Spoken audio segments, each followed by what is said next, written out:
That day will never leave my mind. My cruel mother-in-law accused my daughter of stealing, her rage boiling over before I could even speak. She grabbed my child by the hair, yanking so hard that she screamed in pain before throwing her to the ground like she was nothing. Then, with terrifying fury, she picked up a baseball bat and struck her with full force, the sound of impact echoing in my ears. My husband and I watched in horror as our world shattered in an instant. My name is Lena Foster, and I am 34 years old. I live a peaceful and fulfilling life with my husband, Caleb Foster, and our 12-year-old daughter, Lily Foster. We have built a home filled with love, warmth, and laughter. Lily is the light of our lives. Curious, intelligent, and full of imagination, she never fails to bring joy into our home. She has a habit of exploring everything around her, finding excitement in the smallest discoveries. Whether she's collecting shiny pebbles from the backyard or inventing stories about magical kingdoms, her creativity knows no limits. Caleb and I have always encouraged Lily's inquisitive nature, believing that a child should grow up feeling safe, loved, and free to explore the world. We have worked hard to ensure that she has a happy childhood, free from fear or pain. However, not everything in our family has been perfect. One major challenge in my life has always been my relationship with Diana Foster, my mother-in-law. Diana is a cold, strict, and controlling woman. Even before I married Caleb, he warned me that his mother was not easy to deal with. Over the years, I tried my best to build a civil relationship with her, mostly for Caleb's sake. But despite her harsh nature, I never considered Diana to be a threat. I thought of her as a tough, emotionally distant woman, someone difficult but not dangerous. I was wrong. The events that unfolded one afternoon changed everything. That day, I saw a side of Diana that I never thought existed, and it shattered the fragile peace between us forever.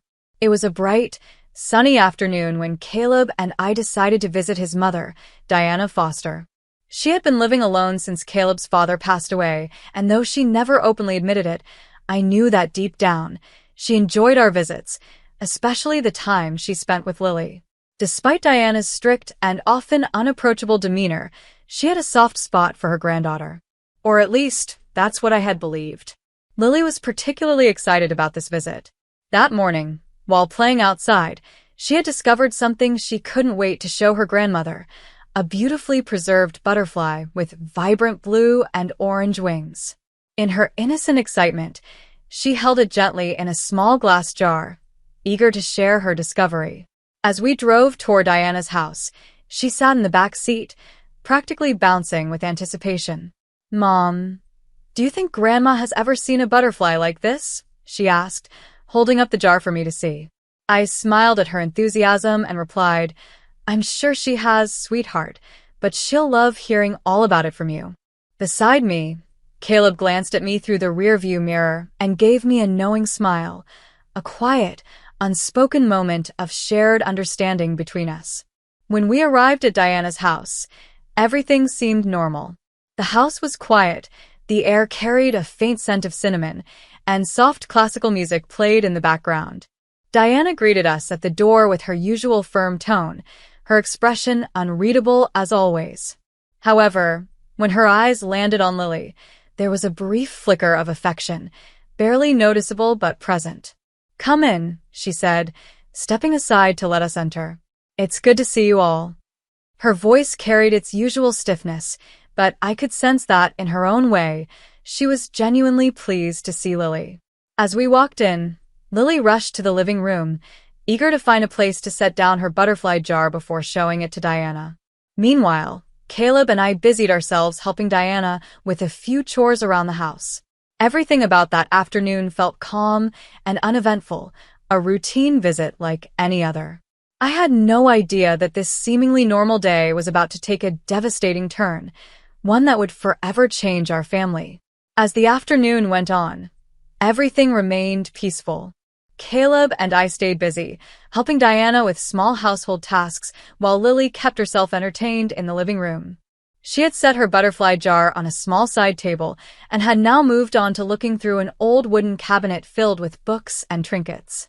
Lily had always been curious and adventurous, and even something as simple as exploring an unfamiliar cabinet was exciting for her. While sweeping the kitchen floor, I could hear her soft giggles and occasional whispers to herself as she examined the items inside the cabinet. It was a sound I had grown used to, a comforting reminder of her innocence and excitement for the world around her. I smiled, thinking about how she always managed to find joy in the simplest things. Then, in the midst of the quiet atmosphere, I heard Lily's voice from the other room. "Mom, look what I found," she called out excitedly. Curious, I stepped out of the kitchen and into the living room. Lily stood by the cabinet, holding up a neatly folded bill in her hands, a $50 note. Her face was lit up with curiosity as she examined it like a newfound treasure. "I think it was inside this book," she said, pointing to an old hardcover resting on the edge of the cabinet. "Maybe Grandma forgot it here?" I opened my mouth to respond, but before I could say a word, a sharp, angry voice shattered the peace of the room. "What do you think you're doing?" Diana's furious voice cut through the air like a knife, making my heart race. Caleb, who had been outside taking out the trash, quickly stepped into the doorway, his face filled with concern. Lily froze, her eyes widening in shock. Diana stormed into the living room, her face twisted in rage as she snatched the money from Lily's hands. "You are stealing from me?" Diana's voice trembled with fury. "Is this how you've been raised? To be a thief?" Lily's lips quivered, her small hands shaking. "No, Grandma, I wasn't stealing. I just found it in the book. I was going to give it back." But Diana wasn't listening. Her anger had blinded her to reason, and as I looked into her cold, hard eyes, a sick feeling settled in my stomach. Something was very, very wrong. The room fell deathly silent for a moment. Lily stood frozen, her small hands trembling, her wide eyes glistening with unshed tears. Caleb and I were too stunned to react immediately, struggling to process Diana's uncontrollable rage. Then, before I could step in, Diana lunged forward and grabbed Lily by her hair. A sharp, painful scream escaped Lily's lips as Diana yanked her backward with force. Her small body jerked violently, and she stumbled, her hands flying up to her head as she desperately tried to pry away her grandmother's iron grip. "Diana, stop it," I shouted, my voice laced with panic as I rushed forward. "You lying little thief." Diana's voice was filled with venom. Her face twisted with fury, her breath coming in ragged bursts as she tightened her grip on Lily's hair and pulled even harder. Tears streamed down Lily's face. "Grandma, please. I wasn't stealing. I promise," she sobbed, her voice breaking. Caleb moved quickly, stepping between them. He grabbed Diana's arm, forcefully pulling her away from our daughter. "Let her go, Mom. What the hell are you doing?" For a brief moment, Diana hesitated, her chest rising and falling with deep, furious breaths. But then, her eyes landed on the baseball bat leaning against the corner of the room, one that Caleb had left there months ago after a family game in the backyard. Before any of us could react, Diana reached for the bat. "No!" I screamed, lunging forward. But it was too late. With terrifying force, Diana swung the bat and struck Lily's head. The sickening thud of metal against bone echoed through the room, and Lily collapsed instantly. The world seemed to slow down. I saw her tiny body hit the floor, her arms limp, her chest rising and falling in short, shallow breaths. Blood trickled from her forehead, staining her soft blonde hair. Her eyes fluttered weakly, dazed and unfocused, as if struggling to understand what had just happened. "Lily!" I dropped to my knees beside her, hands trembling as I cradled her head in my lap. My vision blurred with tears, my heart pounding wildly in my chest. Caleb's face was a mask of shock and horror. His hands clenched into fists as he turned to Diana, his voice filled with rage. "What the hell have you done? She's just a child." Diana stood there, breathing heavily, her hands gripping the bat tightly. For a moment, there was no remorse in her eyes, just cold, unrelenting anger. I pressed my shaking fingers to Lily's neck. Her pulse was faint, but still there. "We need to get her to the hospital now." I choked out, barely able to form the words through my panic. Caleb didn't hesitate. He scooped Lily into his arms, holding her limp body against his chest. Without another word, we ran to the car, leaving Diana standing in the middle of the living room. As we sped away, tires screeching against the pavement, I turned to look at my daughter. Her face was too pale. Her breathing was too slow. I could barely hear my own voice as I whispered, "Hold on, sweetheart. Just hold on." Caleb drove like a madman, his knuckles white as he gripped the steering wheel. The car tore through the streets, moving as fast as possible toward the hospital. I sat in the back seat, holding Lily in my arms, pressing a shaking hand to the wound on her head, desperately trying to stop the bleeding. "Lily, baby, stay with me. Just keep your eyes open," I whispered, my voice cracking. Her body was limp, her breathing shallow. Every few seconds, her eyelids fluttered, and she let out a soft, weak moan. She was fading. "Caleb, hurry!" I cried, panic overwhelming me. "I'm going as fast as I can." Caleb's voice was filled with pure terror. He ran a red light, earning the blare of horns behind us, but he didn't care. I looked down at Lily's small, pale face, my hands trembling as I stroked her blood-matted hair. I had never felt fear like this before. My heart was pounding, my breath coming in sharp, uneven gasps. "This isn't happening," I whispered to myself. "This can't be happening." By the time we screeched to a stop outside the emergency room, Caleb jumped out and rushed to the back seat, yanking the door open. He gently but quickly lifted Lily into his arms, her small, fragile body barely moving. "Help! Someone help us," he shouted as we ran inside. Doctors and nurses reacted immediately. A team rushed toward us, taking Lily from Caleb's arms and laying her onto a stretcher. She was hit in the head. "She's been unconscious. She's barely breathing," I sobbed, gripping the arm of a nurse. "We need a trauma room now," a doctor shouted, pushing the stretcher down the hallway. I tried to follow, but a nurse held me back. "Please, we need space to work," she said gently, though her eyes were filled with urgency. I watched helplessly as they wheeled my daughter away, disappearing behind a set of double doors. And just like that, she was gone from my sight. A choked sob escaped my lips, and my knees nearly gave out. Caleb caught me, wrapping his arms around me, as I broke down in his chest. His own body was trembling. "We should have never gone there," he muttered, his voice hollow. "I should have never let her near my mother." Tears burned my eyes as I whispered, "She needs to be arrested. Diana needs to pay for this." Caleb nodded slowly, his face dark with rage and devastation. "Then let's make the call." The waiting room was cold and silent, except for the sound of my shallow breathing. My arms felt empty without Lily in them. The smell of disinfectant and sterilized equipment burned my nose, making my stomach churn. Time felt frozen. Caleb and I sat side by side, but neither of us spoke. We just stared at the closed emergency room doors, waiting for any news.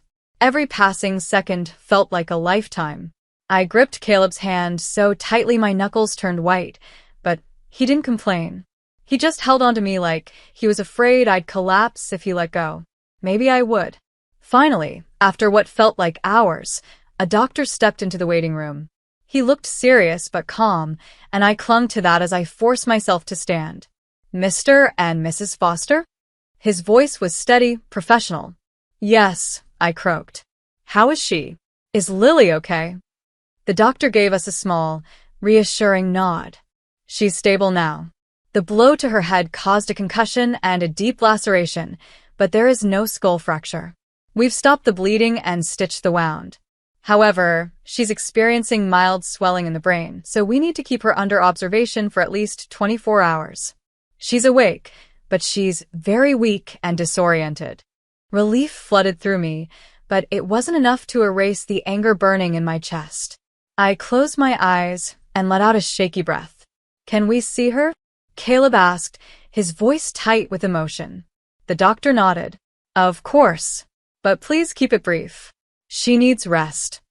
Caleb and I rushed down the hallway toward Lily's room. When we entered, my heart broke all over again. Lily lay on the hospital bed, small and fragile, her head wrapped in white bandages. Her face was pale, her eyelids heavy. N4 was attached to her arm, and the steady beep of the heart monitor filled the quiet room. I hurried to her side, gently stroking her hair away from her face. "Lily's sweetheart," I whispered. She slowly turned her head toward me, her lips parting slightly. "Mom." Her voice was hoarse, barely above a whisper. "I'm here, baby," I said, trying to keep my voice steady. "You're safe now." Caleb sat on the other side of the bed, gripping her small hand in his. "We love you so much, Lily. You're so strong." Tears welled up in Lily's eyes. "I didn't steal," she whispered weakly. "Grandma, she was so mad." A wave of rage surged through me. I clenched my fists so hard my nails dug into my palms. "I know, sweetheart," I said softly. "I know. And she's not going to hurt you ever again." Caleb met my eyes, and in that moment, we both knew we couldn't let this go unpunished. I stood up, my hands shaking, my heart pounding in my chest. "I'm calling the police." I stepped out of Lily's hospital room, my entire body trembling with a mix of rage and determination. Caleb followed closely behind me, his jaw clenched, his eyes dark with fury. Neither of us spoke as we made our way to the front desk, where a nurse directed us to the hospital's security office. Inside, a police officer in uniform was already waiting, having been notified by the hospital about a possible domestic violence case. He was a tall man with sharp eyes, his notepad already in hand as he looked up at us. "You're the parents of Lily Foster?" he asked, his voice steady but serious. "Yes," I said, my throat dry. "We want to file a report." "All right," the officer said, flipping open his notebook. "Tell me exactly what happened." I took a deep breath, forcing myself to relive the nightmare. We were visiting my husband's mother, Diana Foster. My daughter, Lily, found a $50 bill inside a book in the living room. She wasn't stealing it. She was just curious. But when Diana saw her holding the money, my voice wavered, but I pushed forward. She lost control. She grabbed Lily by the hair, yanked her hard, and screamed at her. When Lily tried to explain Diana, she picked up a baseball bat and hit her on the head. The officer's pen stopped mid-sentence. He lifted his head sharply. "She struck your daughter with a baseball bat?" "Yes," Caleb said, his voice dark with barely restrained fury. Lily collapsed. She was bleeding. "We rushed her here immediately." The officer let out a slow breath and nodded. "That's a serious assault. Do you have any previous concerns about your mother, Mr. Foster?" Caleb shook his head, his fists clenching at his sides. "She's always been strict, but we never thought she was capable of something like this. If I had known, I never would have taken Lily there." The officer continued taking notes, then glanced toward the hallway. "Can I see Lily?" I hesitated for a second, then nodded. "She's weak, but she's awake." He followed us to Lily's room, where she lay, still pale but watching us with tired eyes. The sight of her hooked up to IVs, her head wrapped in bandages, made my anger surge even higher. The officer knelt beside her bed and spoke gently. "Hey, Lily. I'm Officer Grant. I'm here to make sure you're safe." Lily's lips trembled slightly. "Grandma was mad," she whispered. "She called me a thief. But I didn't take anything." "I know, sweetheart," I murmured, brushing my fingers through her hair. The officer nodded and stood. "That's enough for now. I don't want to stress her further." He turned to us, his expression serious. "With this statement, along with the medical report from the doctors, we have enough evidence to arrest Diana Foster immediately." Caleb let out a slow breath. "What happens now?" The officer straightened. "Now we find her, and we bring her in." As soon as Officer Grant left the hospital, he radioed his team, issuing an immediate arrest warrant for Diana Foster on charges of aggravated assault and child abuse. Caleb and I remained in the hospital room with Lily, but I couldn't stop thinking about what was about to happen.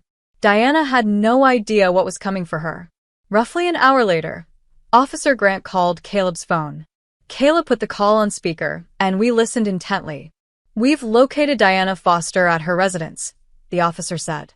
"We're about to take her into custody." My heart pounded. "Are you sure she's there?" "She answered the door when we knocked," Grant confirmed. She seemed unbothered, almost as if she didn't think she did anything wrong. Of course, she didn't. Diana was the type of woman who always believed she was right, no matter the situation. "Do you want to stay on the line while we proceed?" Grant asked. "Yes," Caleb answered firmly. Through the speaker, we heard muffled voices and shuffling sounds. Then a firm knock. "Diana Foster, this is the police. We have a warrant for your arrest. Open the door." A few seconds of silence passed before Diana's familiar, sharp voice cut through. "What the hell is this about?" "Ma'am, you are under arrest for the aggravated assault of a minor, your granddaughter, Lily Foster. Step outside and put your hands where we can see them." Diana scoffed. "You can't be serious.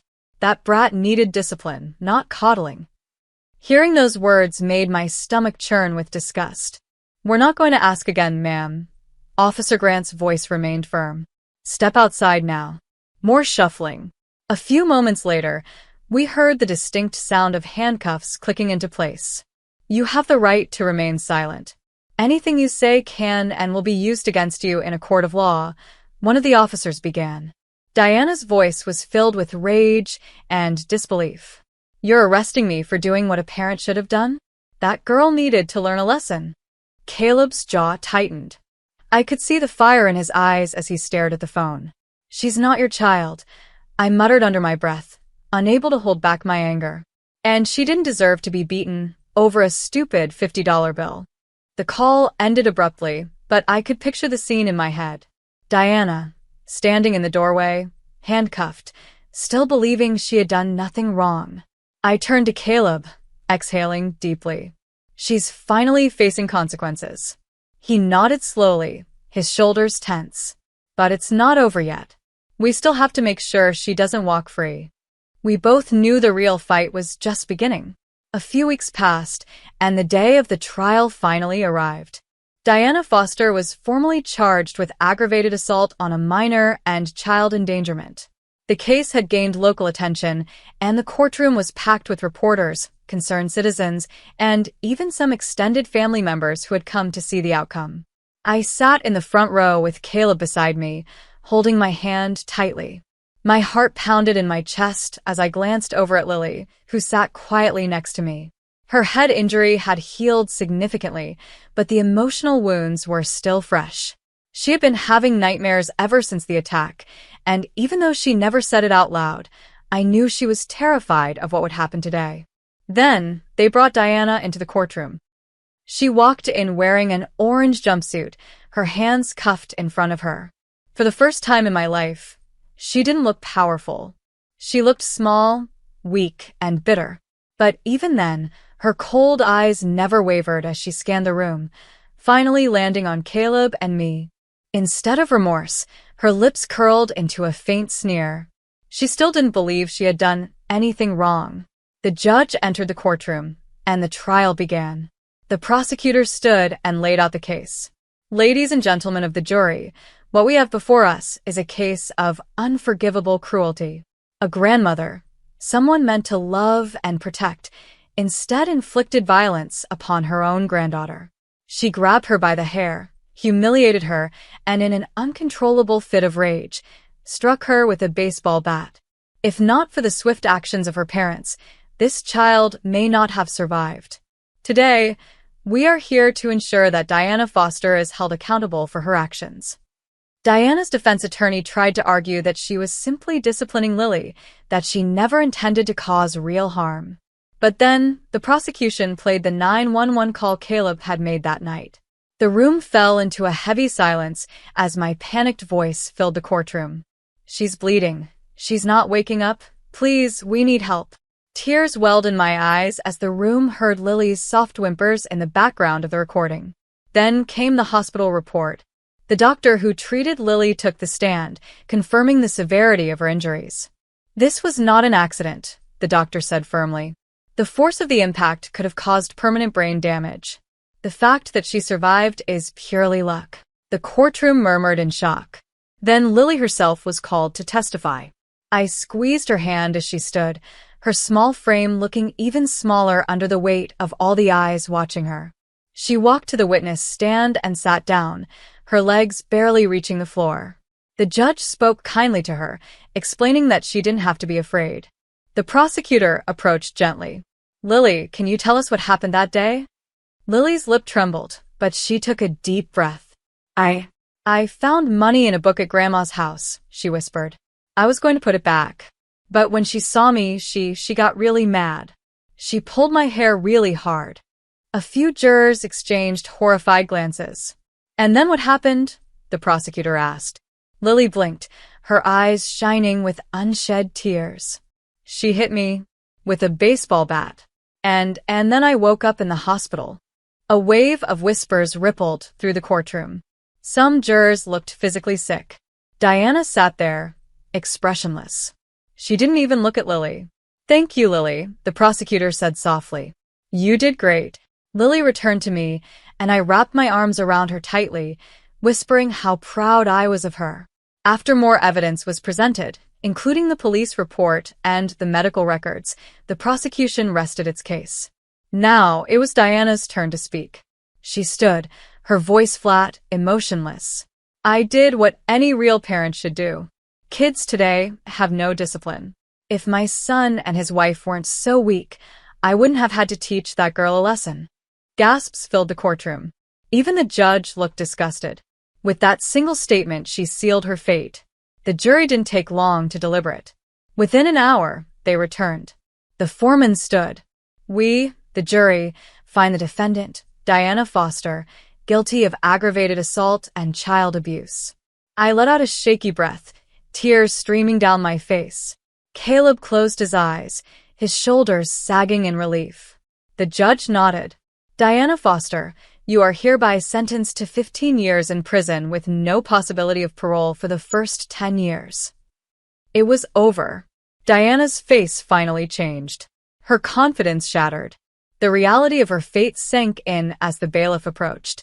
As the handcuffs were secured around her wrists, she finally looked at Caleb. "You did this to me," she spat. "Your own mother." Caleb's expression didn't waver. "No, Mom. You did this to yourself." As Diana was escorted away, I let out a slow, deep breath, pulling Lily into my arms. The nightmare was finally over. The trial was over, but the emotional weight of everything that had happened still lingered. Even though justice had been served, I knew that the scars Diana had left, both physical and emotional, would take time to heal. After leaving the courthouse, Caleb, Lily, and I returned home. The house felt different now, quieter, heavier. The trauma of that night still clung to the walls like a shadow, but for the first time in weeks, I felt like we could finally start to breathe again. That night, I sat beside Lily's bed, brushing her hair back as she clutched her stuffed bear. She hadn't let go of it since the hospital. "Mom," she whispered, looking up at me. "Yes, baby," I replied softly. "Grandma's gone now, right?" Her voice was small, hesitant. I nodded, my heart aching. "Yes, sweetheart. She can't hurt you anymore." She exhaled slowly, closing her eyes. "Good," she whispered, and for the first time in weeks, she fell asleep peacefully. Over the next few months, we focused on helping Lily heal. We took her to a child therapist who helped her process her emotions, overcome her nightmares, and rebuild her sense of security. The first few sessions were hard. She was quiet, withdrawn, afraid to talk about what had happened. But little by little, she opened up. Caleb and I also sought counseling, dealing with our own guilt and anger. We had let Diana into Lily's life, and we had almost lost her because of it. But therapy helped us understand that we did the right thing. We protected our daughter when she needed us the most. We focused on making our home a safe, happy place again. We redecorated Lily's room, letting her pick out bright colors and cheerful artwork. We started new family traditions, Friday movie nights, weekend picnics, spontaneous ice cream runs. Little by little, Lily's laughter returned. Her curiosity and excitement for life slowly started shining through again. One afternoon, I watched her running through the backyard, chasing butterflies with a friend. Her giggles filled the air, light and carefree. Caleb stood beside me, watching with a smile. For the first time in a long time, we both felt at peace. I reached for his hand, squeezing it gently. "We did the right thing," I whispered. He nodded, his eyes soft with love. "We always will." And in that moment I knew our family was whole again. No matter what happened, no matter what we faced in the future, we would always stand together. Because love, protection, and family were stronger than fear. Thank you for watching this story. If this story touched your heart, please like, comment, and subscribe to support the channel. Share your thoughts in the comments below. What would you have done in this situation? Stay tuned for more powerful stories. See you in the next video.